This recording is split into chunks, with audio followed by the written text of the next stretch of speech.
like just shut your camera off, Keith, just to reduce the bandwidth. Yeah.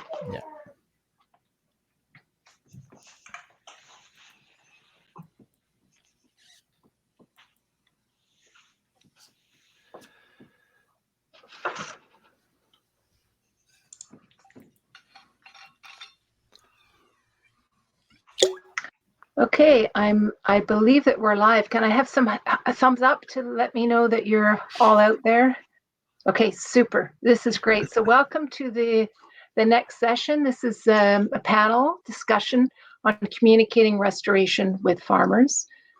We have two distinguished panelists with us today, Pete Berthelsen and Keith Currie, and I'll introduce each of them. They'll be here to guide us. Each will have a little time to speak, and then we'll have some questions and answers, and I hope we have some really good discussion. The reason we're holding this discussion is some of our partner rights-of-way managers have expressed concern about how do we communicate with producers that we're going to do this. When you restore a roadside, it looks a little messy, and that may run counter to the way farmers who run amazing farms that are neat and tidy as a pin, how it might look. So there's probably a little bit of an aesthetic thing. Plus, many farmers they like to be helpful. And when it's between seeding and harvesting, they'll get out there and clean things up and help the township out. So that's also a comment that we've heard. So we'll go ahead. I'll introduce first Pete, and then Pete will have a little presentation, and then we'll bring Keith on, and then we'll open it up to discussion.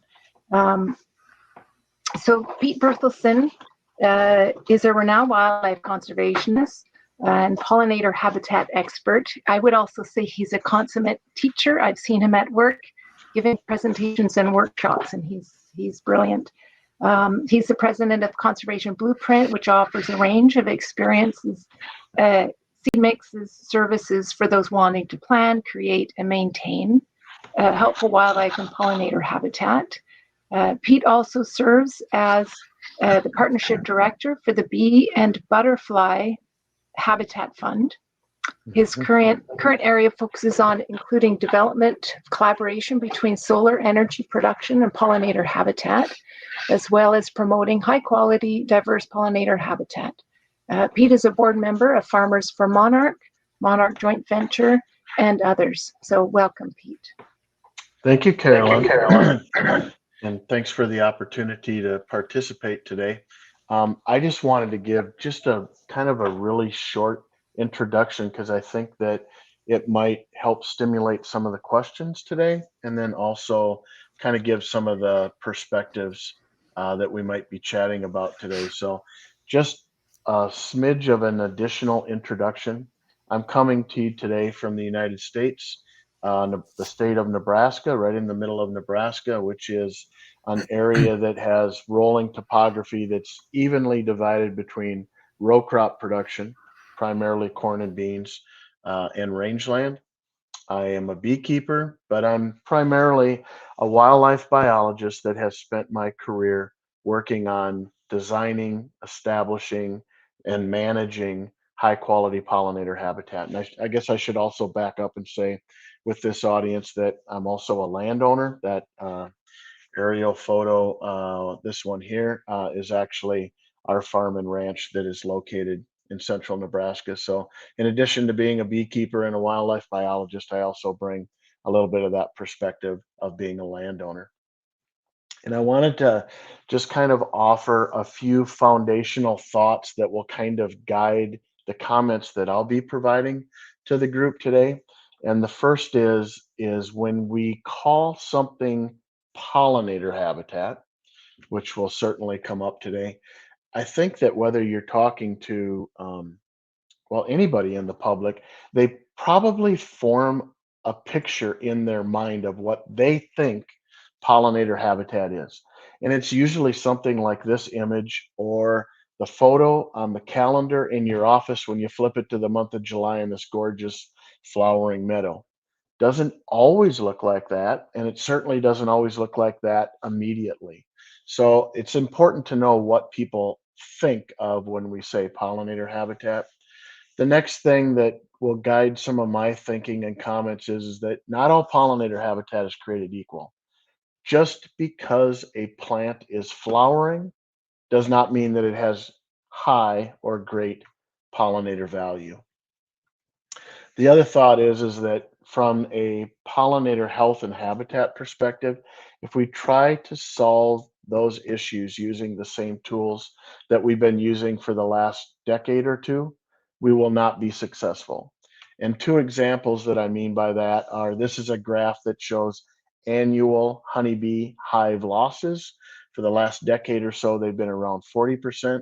This magic red line that just showed up is kind of what the industry believes to be what is sustainable for the industry.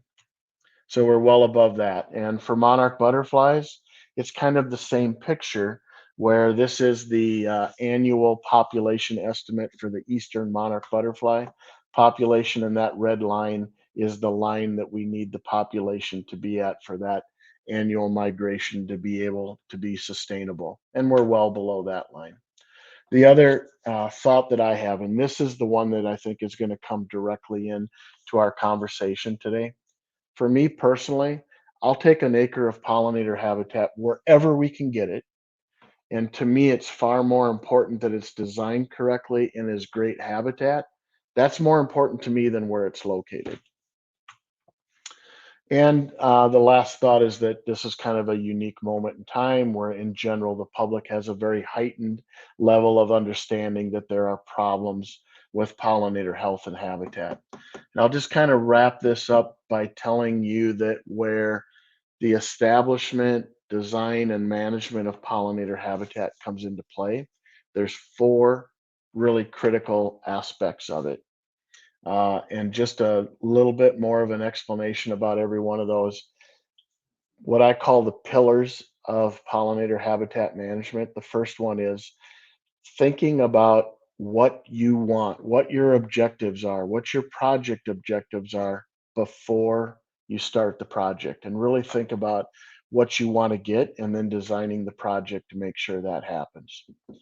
Where pollinator habitat is concerned, site preparation may be the single most important aspect of the project that determines your outcomes in year 1, year 5, and year 10. How you approach and accomplish and deliver site preparation is critically important.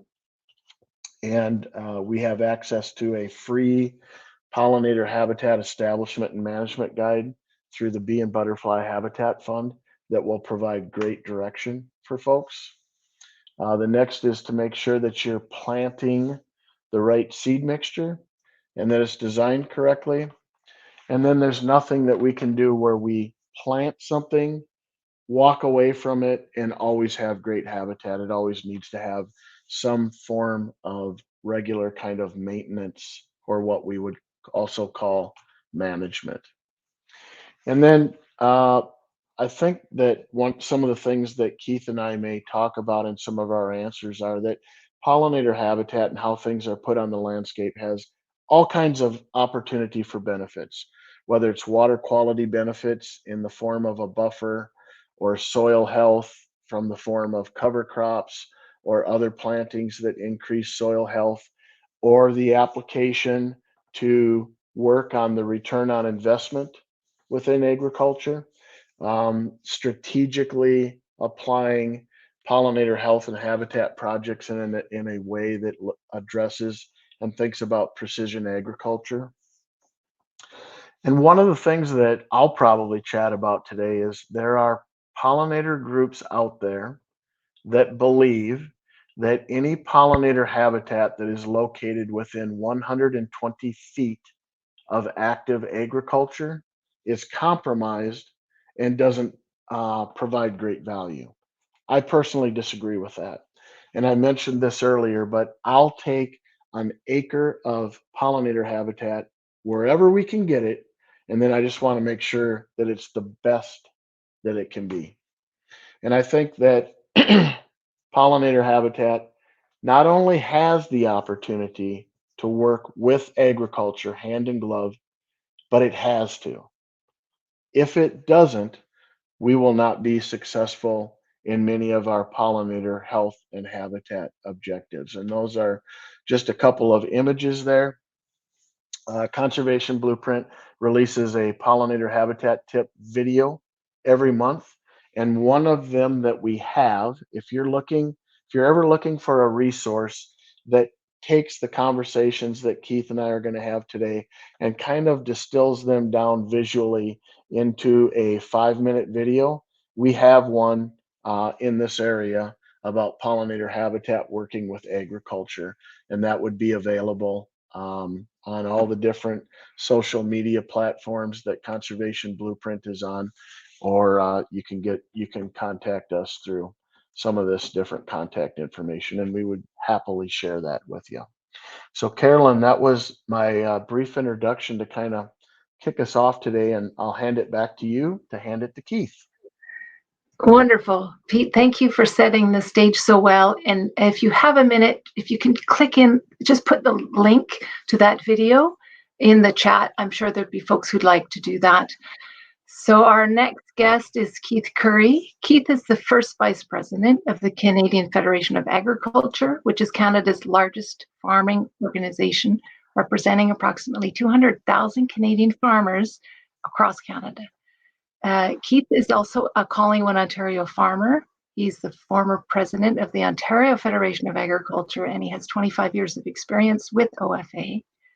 Keith graduated from Ridgetown College with a diploma in agricultural production management in 1982, and then he returned home to run the 8th generation dairy farm and crop farm in Simcoe County. And he does this with his family of his wife and 4 kids.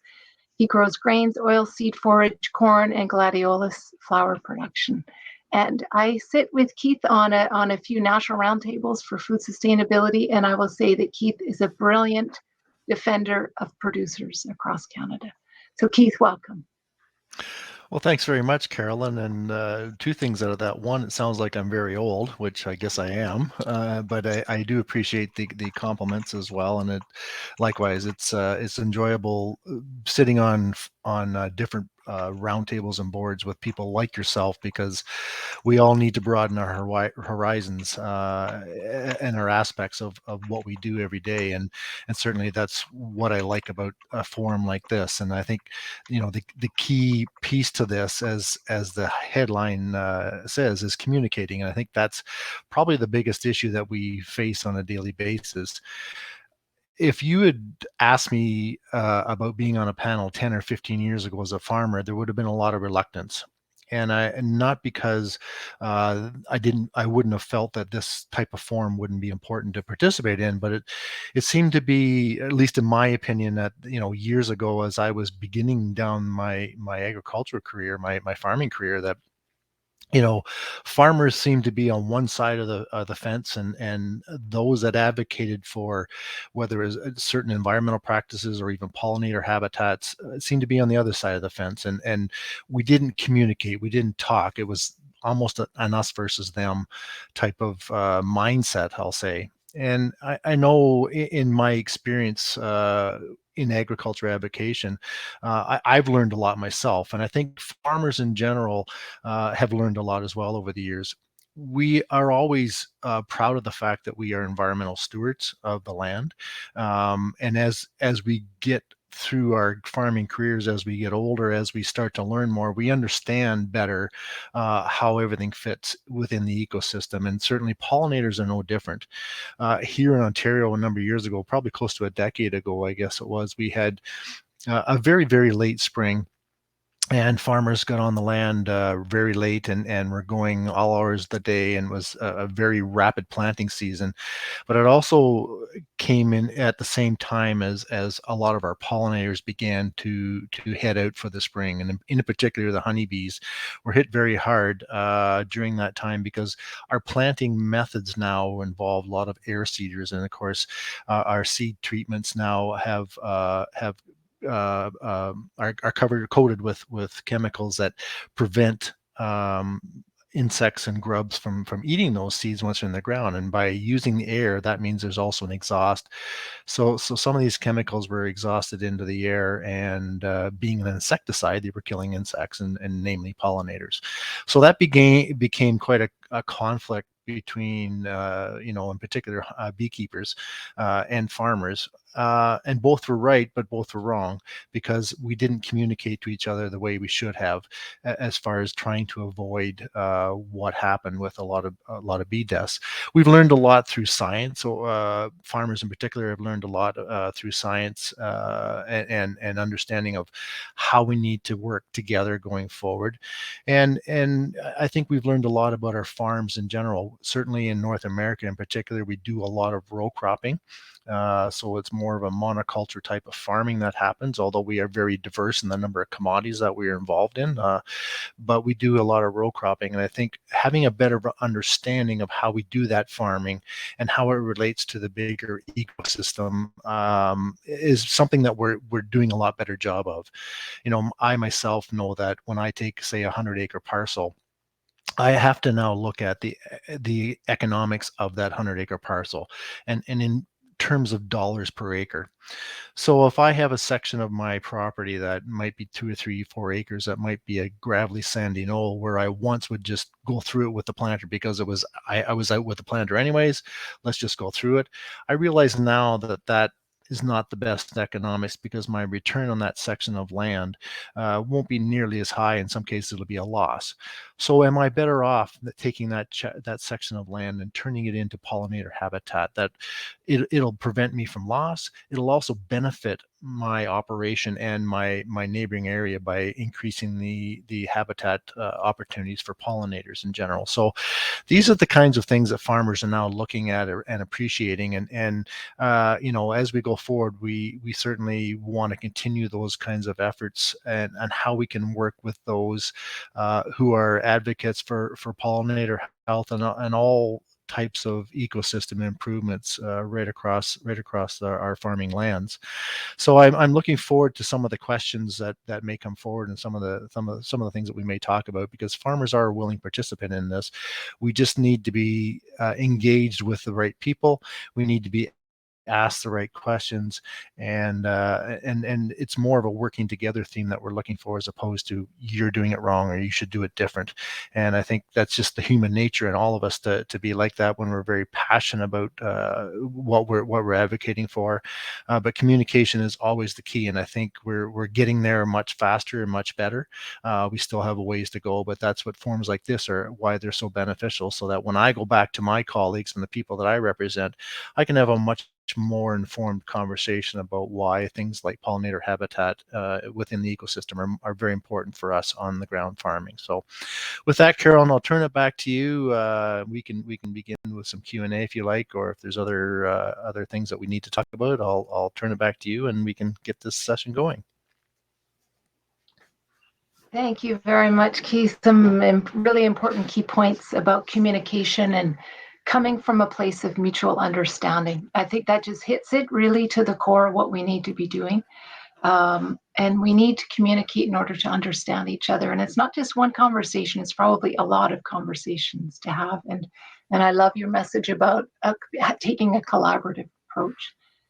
I wonder, just to kick it off, if I can ask each of you to give me advice. Let's just role play. I'm the rights of way manager. I want to do restoration on roadside.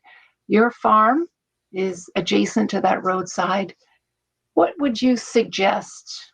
Tips for how to communicate? And it's a row crop, and as I mentioned earlier, it's the kind of farm nothing's out of place. It's neat as a pin, and that ditch is typically turf grass, and we're talking about restoring it to a messy native meadow. We'll start with Keith. How do you suggest that I would approach you to have that first conversation? Well, having an understanding of who you're talking to is always beneficial, and probably when it comes to farmers, they're always going to have that spocking eye, I'll say, suspicion that what's going on. Because one of the fears that we have, it's not that a farmer's opposed to that type of restoration project, but it's what kind of plants are going to be in that restoration project, and are they going to be invasive into my operation going forward, and or how can we maybe minimize that the chance of that happening. Probably the best way to go about it, if you don't know the individual farmer you're talking about, is if you can find someone in the community that you're familiar with who would be respected by that farmer to go along with you to have that conversation, because it's that buffer zone or that comfort level that a farmer might have. Well, Joe's a pretty good guy and he knows what he's talking about, so obviously if he's working with Carolyn, I'm going to at least listen to them, and we're going to have that type of conversation. So, the soft approach is always the best approach. And it doesn't matter whether you're talking about pollinator habitat or anything else in life. That soft approach where you just have that conversation to begin things, I think is where we need to start.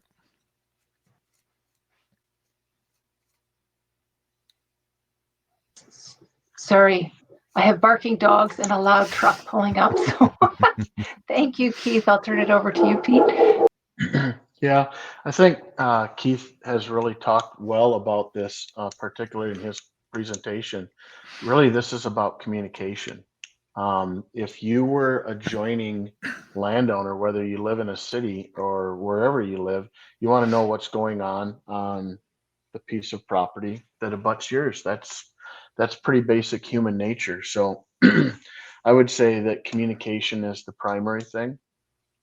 And I always strive for the type of communication that begins early enough in the process that, number one, in this case, the adjoining landowner hasn't heard something or assumed something that may or may not be true, but kind of goes off on their line of thinking about that. So not just communication, but communication early enough in the process that allows them to be able to ask questions, to learn about it first rather than hear about it in another way, and then solicit their involvement and buy-in into the project, which could mean anything from signage that happens on the project, could be part of helping people understand, helping landowner A's neighbors understand what is happening next to landowner A's property. Signage, communication, their involvement early in the process. And it can be as simple as talking about how mowing, which likely is going to be something, if it's in a right of way adjoining a landowner's property, is going to be one of the topics that happens. How mowing can happen, how mowing would kind of not work well with the pollinator health and habitat objectives, and coming up with a solution that works for both parties. That's really the key. And what we just described is collaboration. It's working together and collaborating, and that's how the most significant things are done. But whether you would be a utility right of way or a roadside manager or whatever, think about the power of the message that you can have when the adjoining landowners, whether it's agriculture or a residential area or whatever, feel ownership with what's happening and are there supporting it. That that is how you have the win-win out of a project like that, and that's about collaboration and communication and having and involving their opinions and thoughts in the project. Wonderful. Many times with respect to producer knowledge transfer, there is typically a demonstration farm approach where you would have a farmer demonstrating either a new breed of cultivar or demonstrating some type of practice and inviting other farmers in the community to come and learn and participate in the learning. Is that something that you might suggest? Keith, start with you. Absolutely. I mean, the easiest way to I'll say, get buy-in from the greater community is by touching and seeing. And so if you have someone that's willing to set up some kind of a test plot or demonstration site, I think that's certainly the best way to do it. And if you can even include some of the services that farmers deal with, and I'm thinking more of the crop input suppliers in particular, having your representative there, your certified crop advisor there with you to talk about how you're managing your crop control products, how you're actually looking at the labels and making sure that you're using the right products that are effective on your farm, but also not impactful on that pollinator habitat. And so these kinds of things, which will really ease the, I'll say, angst that farmers might have about, all of a sudden I'm being limited in what I can do. You're not being limited. You're actually just changing the way you're doing your practice. And I think things like that people can see that you're working on really then says, well, I can do that at my place too. So I think it's very important. You've touched on a really key point. Farmers are systems thinkers. They have a lot going on their operation, and they need to look at one thing has an effect on another, which has an effect on another. And they love autonomy. They're masters of their own land. They make decisions all the time, and being told what to do. I think we all have difficulty with that. I think maybe producers have a special difficulty with that. And perhaps a better approach is not to be prescriptive, but more of, there might be an outcome that we're looking for, and then work with them to figure out what's the best way that they may be able to achieve that outcome. Mm-hmm. Pete, do you have anything to add? Yeah, I would just add that throughout my career, one of the really successful techniques that we've used are conducting field tours that we would host. And so we wouldn't necessarily call something a demonstration farm, because that's probably a little more formal than how we would describe it. But when we have what we believe is a successful example of what we're trying to replicate and have more of on the landscape, and we have a willing landowner, we would have a field tour. And in my mind, for this discussion, that field tour would be really important for the industry representatives, landowners to attend, people that would be installing and or managing pollinator habitat, the public, anybody that has an interest, again, so that you bring a much wider swath of people that have an interest and or a role in delivering the outcome. So that's why I said the installers and the managers, to make sure that when the project is planted, that it's done following the recommendations that we want, so we get to that more positive outcome of what we want quicker. The industry, just like if we're talking about things that we want to happen within agriculture, we have to have agriculture involved in the conversation, not too surprising there. Well, we also want to have the industry involved, whether it is roadside management or the utility companies or whatever. We want to bring all of those folks together so that we can again talk about commonalities and build collaboration. Yeah, if I can just add on to that, Carolyn, Pete, through his presentation, touched on a couple of key points that I think farmers are now actually starting to understand better, or understand better is maybe the wrong term, but realize they go hand in hand. And that's how pollinator habitat can really do a lot to soil health, the soil structure, prevent soil erosion. And in the world now where everything that we do has a climate change lens on it, even it's beneficial for carbon sequestration. It's helping with water movement. It's helping with protection of nutrient movement. So these kinds of things resonate with the farmer. They understand what that means. And, so all too often we have municipal, regional, and I'll say federal governments who want to guide us by regulation, and that's not always the best approach. And if we can have these conversations where we're in it together and we can do it without regulation, that's typically how you get advancement quicker than thou shalt. And that regulatory barrier or regulatory reform that sometimes happens unnecessarily puts up barriers, because now one side or the other gets mad. So if we can do it collectively, I think that's the best approach for sure. Mhm. Excellent. I'm wondering also about farmer-led research, and that's along the same themes.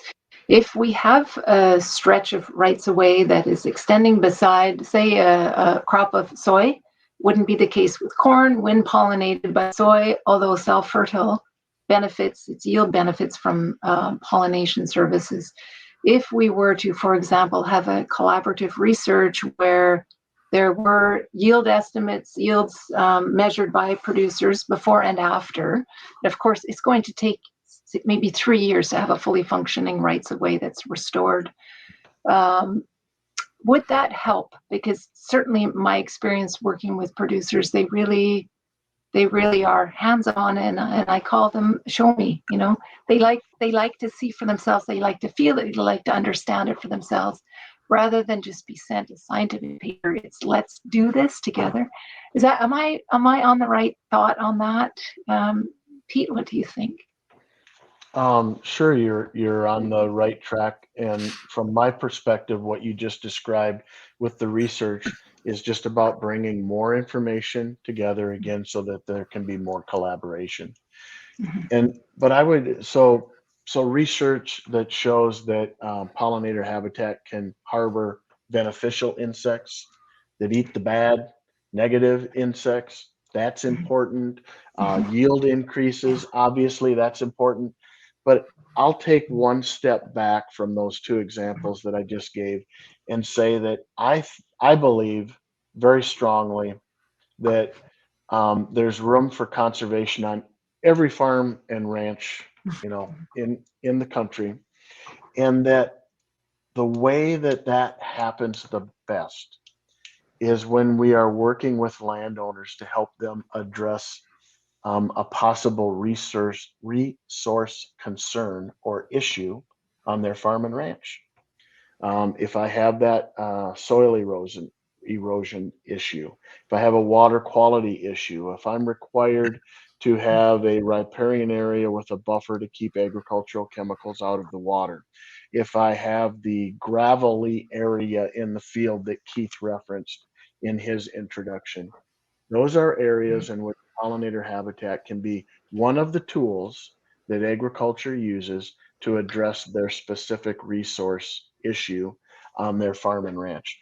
That's how we really move the needle, by working collaboratively with agriculture. And any kind of research that talks about yield increases and beneficial insects would be additive to that. Okay, super. Thank you. Keith, do you have anything to add? Well, unfortunately, we all too often fail to think about patience as a virtue. We're working in a world in agriculture where margins are tight, and it is a lot about economics, and we want to see that return quickly. Having said that, I also can say that when I put a tile drain in my fields, I'm not expecting a payback on that for to have it paid for at least a decade, and I know that I have a lifetime of value that tile is providing service for me. So we need to take a similar approach to things like pollinator habitats and sort of research strips, or whatever you want to call them, in your operation. And we need to understand that it doesn't have to be a one size fits all. We need to do what works in complement with our operation. And I saw one of the questions earlier on about forages for pollinators, and would that work into our systems? And the answer is absolutely. I mean, when you look at legumes for forage, or sweet clovers, clovers in general, that certainly can fit into a forage program that we can use and we can benefit from, and still benefit pollinators as well. So it's the systems approach that we take, and what works with us, and let's not try and fix it all in one test strip or one pollinator habitat. Let's just make it available for the pollinators that can use it, but still benefit the farming operation. And that's the approach. I think that's the best way to approach things. Yes, good point. I believe the Xerces Society is doing some research on that in collaboration with producers on forbs that help cows, cattle in the West, as well as pollinators. So that win-win, finding the win-win scenario is really, really important. I'm just scrolling to see if we have any other questions. Okay, June is asking, how can we approach producers who aggressively strip their land of woodlots, native prairie, and wetlands?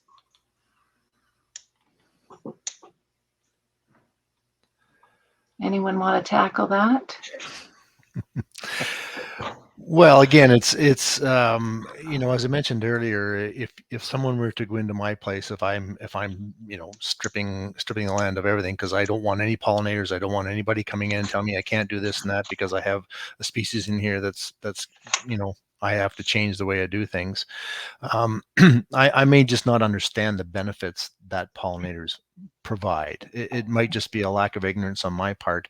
It might be the opposite. It might be I don't care, but more often than not, I just don't understand.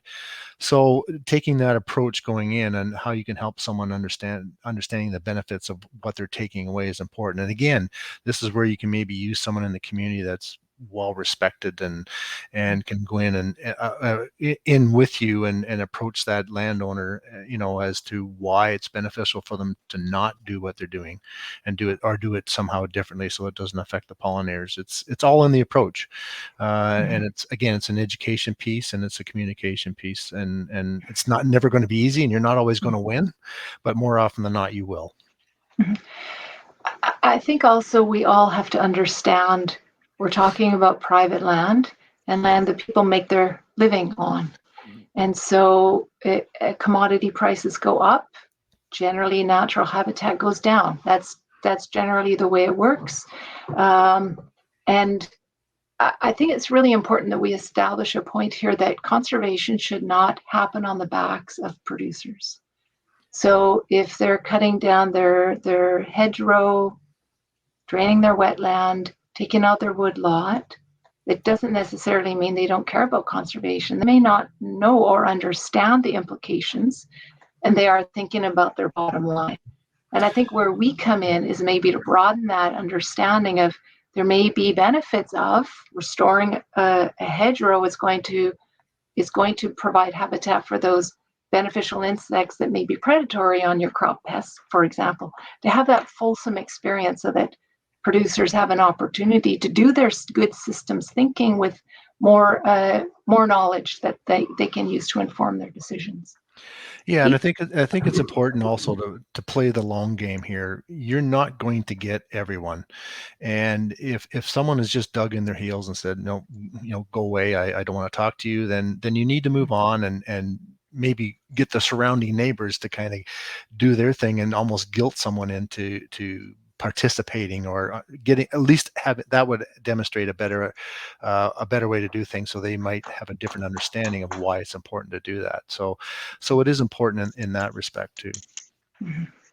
Yes, there is the curve of early adopter, middle adopter, late adopter, and resistors. And you're right, we won't get everyone, and I don't think we should expect to get everyone. It is, again, private land. Pete, you have a thought? I have a number of them, and what I'll do is I'll distill it down to one thought, and that's an analogy that kind of builds on the back of what you both said. We're at the end of March, and we're just about ready to enter April in an ecosystem that I live in that is half rangeland, grassland, and so this is our prescribed fire season. And in 2007, we locally formed what's called a prescribed burn association, which is neighbors helping neighbors to conduct prescribed fire. In 2007, in my part of my small world around here, nobody conducted prescribed burning. Nobody. There was a lack of understanding about it. There was some fear about it. There was, I don't know how to do it, all of those sorts of things. So from 2007 to this year of 2022, the outlook and philosophy within agriculture towards prescribed burning in this part of the world has completely changed. And it's now an accepted part of management on the landscape. And on one of those days where you have all the right prescribed burning conditions, you can stand on a high point of ground and look around and you can count as many as 10 different burns going on in the area. I use that as an example to build off of what both of you said about how these changes don't happen, some of them overnight, and some of them happen when neighbor A looks at what neighbor B has done and the resulting things that have happened on the landscape. And so I pass that along as a story of success that has absolutely changed how grassland ecosystems are managed in my small world. We learn from each other. Another really beautiful story on that line, Pete, of a rancher in New Mexico whom I met. He had started the first and only at the time predator-friendly beef. His neighbors thought he was absolutely nuts. He'd gone away to school, come back, running the family ranch. They thought he was nuts until he drove his first new truck in that laneway. Mm-hmm. And that was a sign of success of what he was doing. He was direct marketing, predator friendly beef. Everyone wanted to know, how did you do it? And from then it just grew. And I don't think we're talking about farmers, we're just talking about people and how people learn from each other. People learn from storytelling. People like to have an opportunity to demonstrate to others the skills that they have. So this is really human behavior. I just got a comment here from Victoria. Some people are asking if this could become a podcast. So maybe we'll have you back at another time. It's a really interesting conversation that we're having. Somebody would have to come up with a really cool name for the podcast, though. Yeah. There's an interesting question, Carolyn, from Alyssa Salmore, who's with the Idaho Transportation Department, asking about buy-in from corporate-owned farms, suggestions about buy-in from corporate-owned farms. And normally I would go on a bit of a rant around a comment like that. With all due respect, Alyssa, this isn't meant to downplay the question in any way, shape, or form. And the reason why I made that comment is that in Canada, and in fact in North America, about 97% of farms are family owned and operated. Now, a lot of those farms are incorporated as a business decision. But I do understand that there are some operations that are owned by multinational corporations for the purpose of farming, and I'm assuming that's the direction she's going with her question. Again, it's on the approach. How do you approach someone? Find someone within that organization that you can approach and have the conversation, or it might be approach everyone around them and shame them into following suit. We do live in a bit of a copycat world now. I mean, I'm constantly peeking over my neighbor's fences to see what they're doing and how can I adapt that onto my operation. So that might be the best approach, is slow and steady, and you won't get them all, as I mentioned earlier. But I think, most corporations now are looking at being a good corporate citizen. So I think the soft approach could still work with them. I think perhaps also there is a limitation in that the bigger the amount of land that you're running, the harder the job you have, because harvest still happens in the same amount of time. And if you now have an incorporated farm, large family-run farm, but a lot of land, it's a squeeze to get everything planted. It's a squeeze to get everything harvested. You don't have time to think about the environment. You're running a business. You're trying to get everything done. The off season, the winter time, is a better time for reflection, a better time for planning and thinking about it. I wonder if both of you could take a crack at what opportunities precision agriculture might bring. And Pete, maybe we'll start with you. You touched on that. I'm sure that Keith has a comment. Using precision agriculture to inform where pollinator strips could happen. Yeah, so earlier I talked about addressing a resource concern on a farm and ranch, and I think that's just another way of talking about precision agriculture.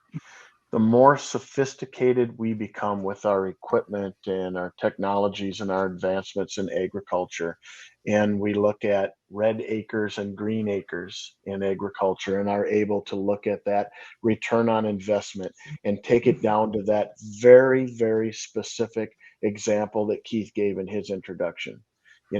10, 15 years ago, we weren't sophisticated enough to probably know that that gravelly area that Keith talked about that the landowner planted through because it was easy. Well, it's easy. I'll just plant through it. I know it doesn't produce well.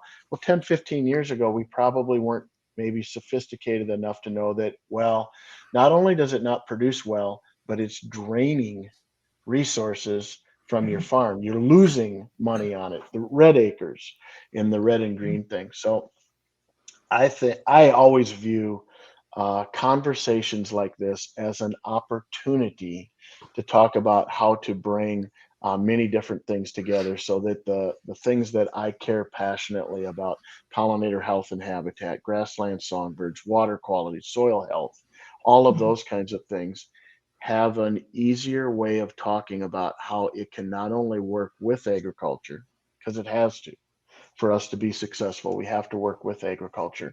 But how can we work with agriculture in a way that we increase the return on investment on that farm and ranch? That's how we're going to get things done. And that pollinator strips are something that are being used much more in the US than they are so far in Canada. Can you speak to that? Iowa, I think, is probably throughout the Midwest where they're actually planting strips, in some cases in the middle of the field, but other cases in marginal areas where you're not where you're losing money. Did you want me to talk about that or Keith? Yeah, just how much uptake is there in the Midwest, say on what's called pollinator strips on farmland? Yeah, so strips within agriculture would be that this may not be an official designation, but I'm going to make it one. The early adopters of the early adopters are the ones that are doing that. You're way out on the edge, the folks that are putting that onto the landscape right now. So the evidence is just starting to come through about what the benefits are. And I think that will be slow adoption to really be able to document the benefits of beneficial insects, working on the aphids and the other things that we're concerned about, water savings, moisture savings, soil health, and all of those kinds of things. So it's really the early adopters of the early adopter group are the ones that are trying that. Okay, thank you. And Keith, maybe if you could have comment on that, and perhaps relative to the Living Labs program that Agriculture Canada is working with producers in several areas across Canada, if there is any thought of putting in strips for pollinators on marginal land. Well, it all goes hand in hand with the technology that the precision technology that we're talking about. I mean, you talked earlier about larger farms having the same window to do their planting, their harvesting, etc. But you'll also find that these large operations are not only the most efficient, but the ones willing to try to do things differently.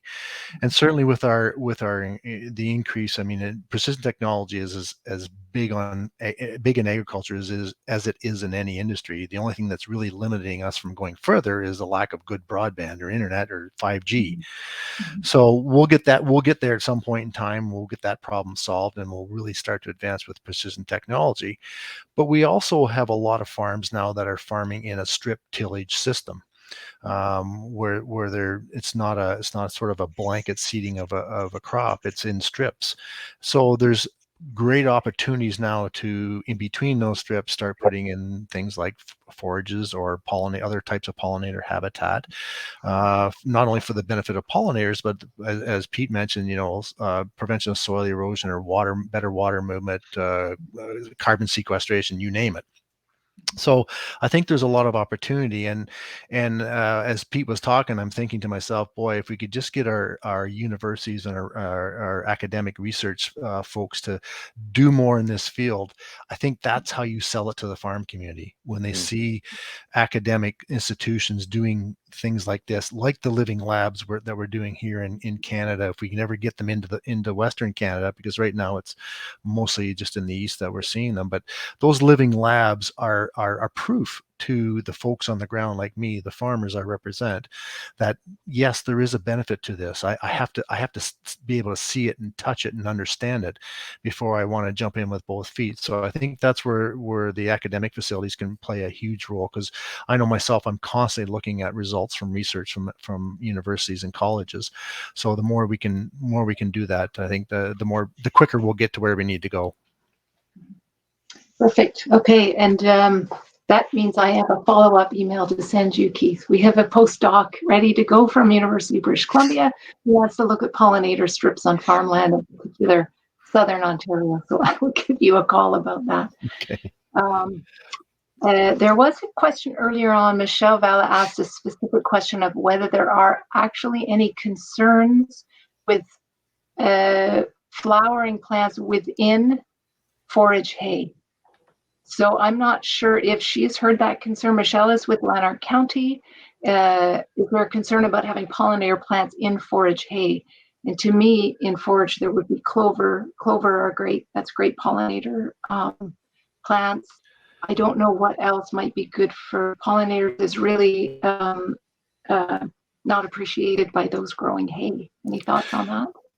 Well, I'm not sure if Michelle's question was more about, forages that could be pollinator habitat, or just different pollinator plants in general, beneficial pollinator plants in general.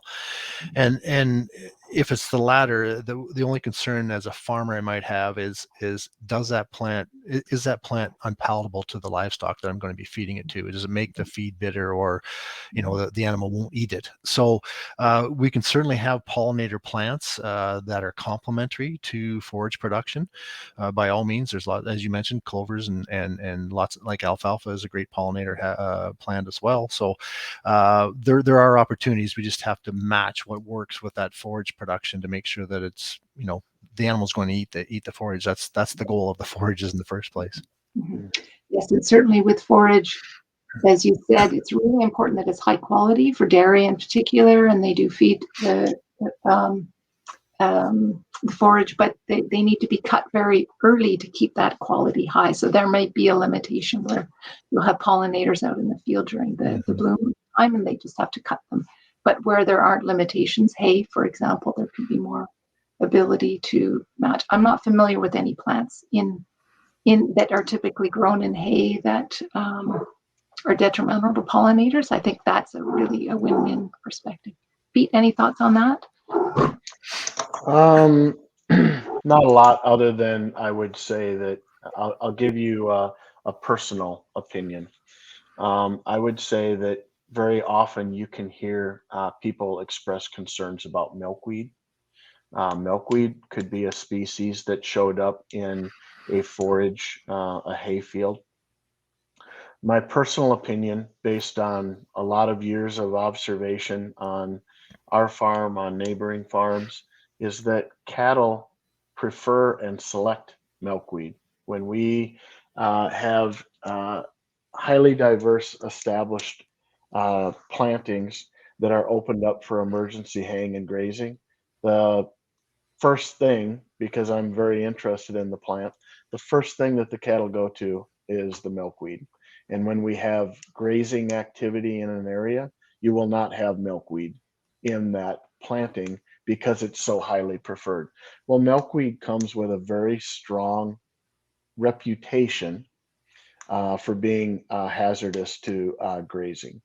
And I've just never seen it. And I've just seen that livestock, absolutely, it would be very high on the list of a preferred species for cattle. And Pete, would that be flowers or both flowers and leaves? Everything except the stem. Okay. I mean, it is so highly grazed that you see a little bit of a stalk that's left after the cattle have gone through. And so I pass that along because I think that milkweed comes with that perception of it being damaging to livestock, and I've just never seen it, and I've seen it be just a very, very highly preferred species. Good. That's a hot tip. I'll have to follow up with some agronomists on that. Thank you. Well, we are at time. I want to thank you both, Keith and Pete, for having just such a brilliant discussion. I really enjoyed my time with you, and I think we learned some things. And I see Victoria hopping on. You'll have some housekeeping. I think we're heading off to lunch in a moment. Yes, thank you so much, Pete and Keith. It's really wonderful. Some fabulous information here. I've been receiving comments, and people are just really intently listening and learning a lot. So that's really, really great.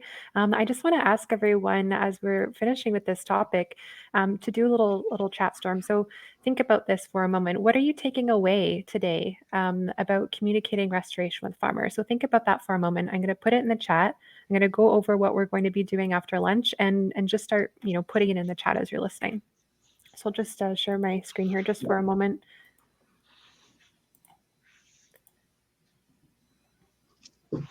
While you're doing that, Victoria, before we sign off, I just want to say thanks for the opportunity to be on here today. I've really enjoyed chatting about this with Keith and Carolyn. Yeah, and I'll echo those comments. This has been a very, very productive conversation. I agree. It's wonderful. And how about that podcast? Yeah, we'll email you after about it. If anyone has any recommendations for a name, you can include them in the chat as well. All right, so we're going to take a lunch break for about a half an hour. We encourage you to get up and get moving. We've been sitting here for a little while. Maybe take a breath of fresh air outside if your weather isn't too bad. I think we're expecting some bad weather here in Ottawa shortly. And after lunch, we're going to be hosting 2 sessions concurrently. So the first is the US and Canada binational collaboration on rights-of-way habitat stewardship. So that is a session for those who indicated on their registration form that they'd be interested in attending.